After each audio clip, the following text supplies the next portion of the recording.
The term fairy faith simply refers to the old folk beliefs in fairies and the practices found therein. It is most often used in relation to Ireland and Scotland, where belief in fairies lingered long into the modern era. However, this belief system has analogies in other places where belief in fairy-like spirits continued on into the present day, such as in Iceland, Native American tradition, and in many Asian cultures. The modern notion of fairy is vastly different from that which our ancestors knew. While it's fair to say that the image of the fairy has changed a number of times, its origins sprang from the murky haze of the Neolithic period. In those times, ancestor veneration was a common feature among Indo-European cultures. Both the Celtic She as well as the Germanic Elfar were originally both associated with burial mounds, and therefore appear to have derived from ancestor worship. The word She originally meant the mound itself, but eventually came to mean the spirits who dwell within. And Elfar is the Norse word from which the modern word elf derives. Even into the modern era, fairies continued to be associated with the dead. In fact, some folklorists have noted that in folk accounts there is not a clear differentiation between ghosts and fairies. The other world inhabited by fairies was often associated with the land of the dead, and spirits of dead relatives and ancestors were often said to be living in the land of the fairies. Spirits of the mound are one direct foundation of elf and fairy belief, but the belief is also influenced by the demotion of pagan gods during the conversion to Christianity. It has been noted that belief in small spirits continued on in folk belief for hundreds of years after conversion. The great pagan gods were sometimes diminished into smaller spirits of the land. By small, I don't necessarily mean in stature, as fairies and elves were often reported to be as tall as humans, but their power and roles were lesser than the mighty and central role that the great gods once played. For example, the Irish gods of the Tuatha De Danann were later associated with fairy lore long after their pagan worship ceased. As Christianity arose in Celtic and Anglo-Britain, the indigenous fairy beliefs were grafted into the Christian lexicon, altering beliefs further. Not only did powerful deities of mythology become shrunken into fairy lore, but ideas about fairies changed to fit the Christian paradigm.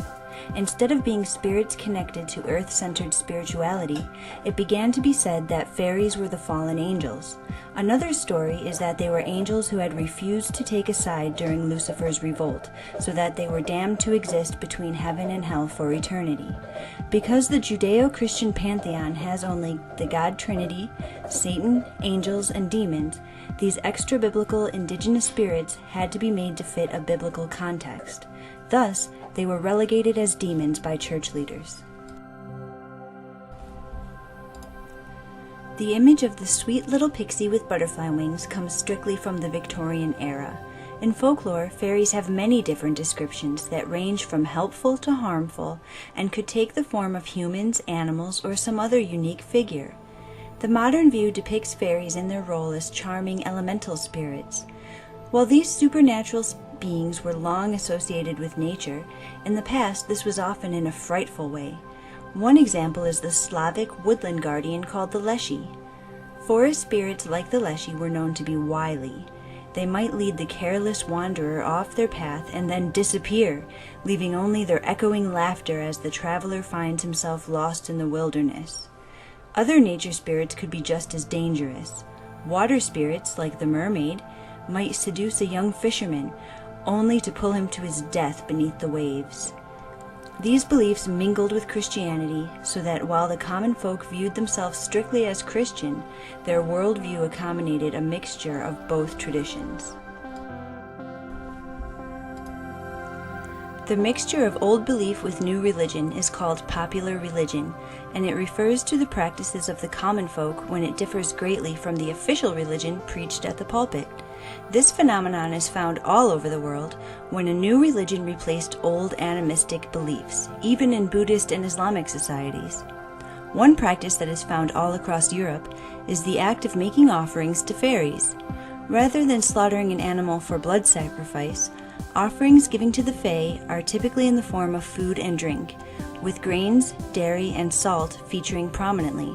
This is true for both domestic and certain types of nature spirits. In regard to household spirits, they were often considered part of the family, and therefore given a portion of the household food just like family members. Offerings were left for nature spirits also. For example, the aforementioned forest spirit, the Leshy, traditionally received gifts of salt and bread from Russian peasants who hoped to pass through his woods safely. In addition to food, some spirits could be propitiated with coins. The act of throwing pennies into wishing wells is a nod to the ancient act of offering coins to water guardians in exchange for safe sailing. You may be surprised to hear that the fairy faith is alive today. Every child who tosses a penny in a well is keeping the tradition alive. Leaving cookies and milk out for Santa Claus is another vestige that mirrors leaving milk and grains out for house elves. While perhaps less common, reports of fairy sightings or interactions are still recorded today, and with the rise of neo-paganism in recent years, fairy belief has regained a home in the lexicon of modern religion.